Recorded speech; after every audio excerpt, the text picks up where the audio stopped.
Hi, welcome to our final module together. This is a culmination of the work that we've done on Indian, Chinese, and Japanese theater.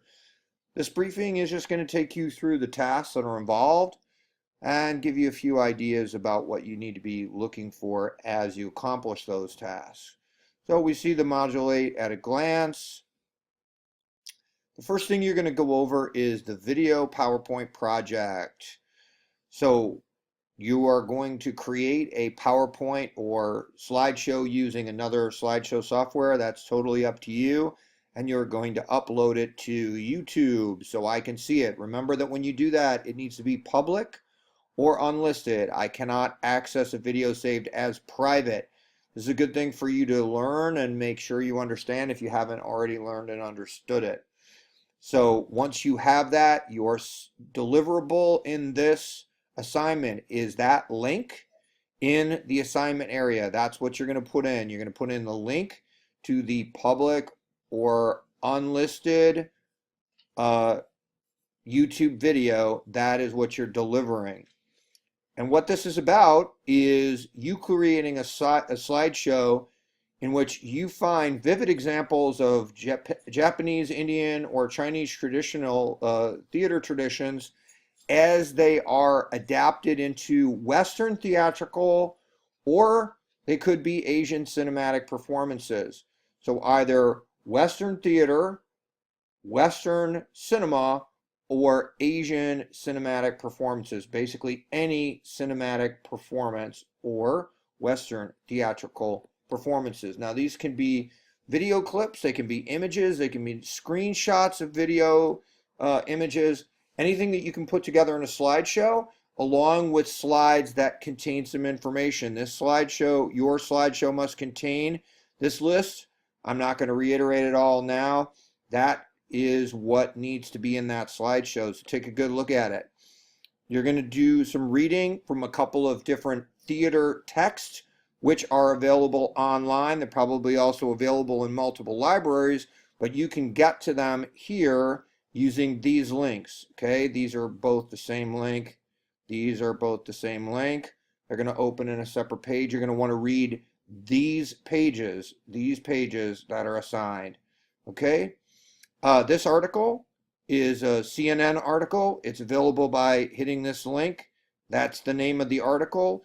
If for some reason, anytime these links don't work, you can always just put that title into your search engine and I'm sure you'll come up with the same exact thing.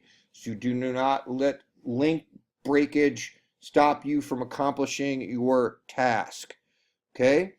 Then we're going to take a look at this very short but very cool little interview with Peter Brook about his 1985 production, The Mahabharata, which was one of the first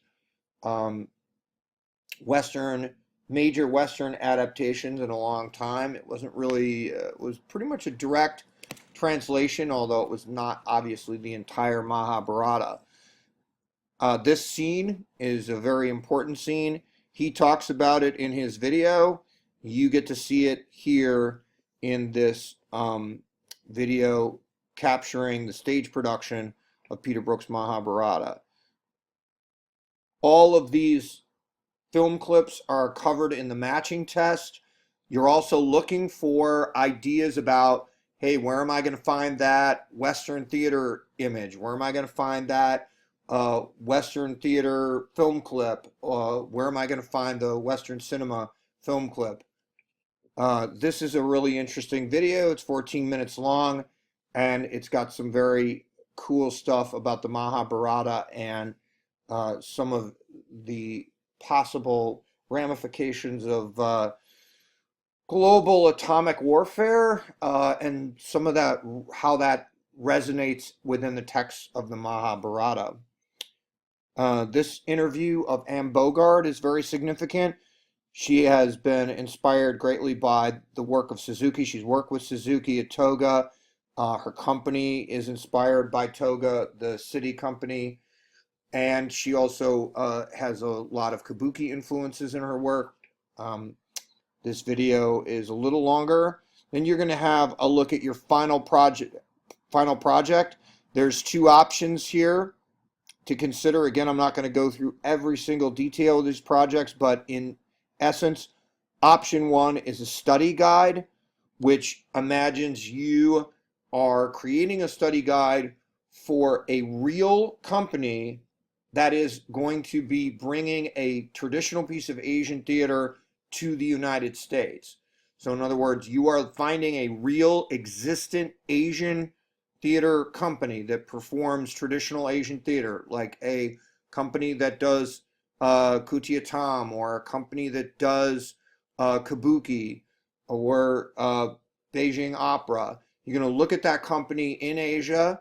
You're going to profile that company and the major performers, the major artists within that company, designers, directors, and then you are going to create a study guide for them as if they are performing here at a theater in the United States. This is the nuts and bolts of how long the segments need to be. Here are significant examples of that format, and the evaluation of this is based on following directions, following the format, and getting the content very, very accurate. The next option is a multimedia performer bio. This would be of a current or famous past performer of one of the major styles that we studied. Again, Beijing Opera, Kabuki, No, Banranku, Butoh. You are going to find a major interpretive artist of one of those styles, okay? And you are going to compile a detailed profile of that performer, and you are going to make a bio that is going to go up on YouTube using exactly the same methodology, public or unlisted, not private. Okay, please check it to make sure that it is not private by taking that link that you are going to submit to me and submitting it and pasting it into a browser and making sure that it opens preferably on someone else's computer other than your own, so that it doesn't just automatically open into your account. There's a narration that is required within this video. That narration must be a minimum of 700 words in length, and that needs to be separately submitted as a docx, or PDF file. Okay, using this final project as a submission button. You hit this, that's going to give you a submission page. You will submit the link and the narration, which is in one of those formatted files. Okay, if both of those are not there, you will not get credit for the assignment. Here are two stunning examples of this assignment. You cannot use either of those two performers, Suzuki or Mailang Fang, because they are being featured in these two videos. There are plenty of other examples.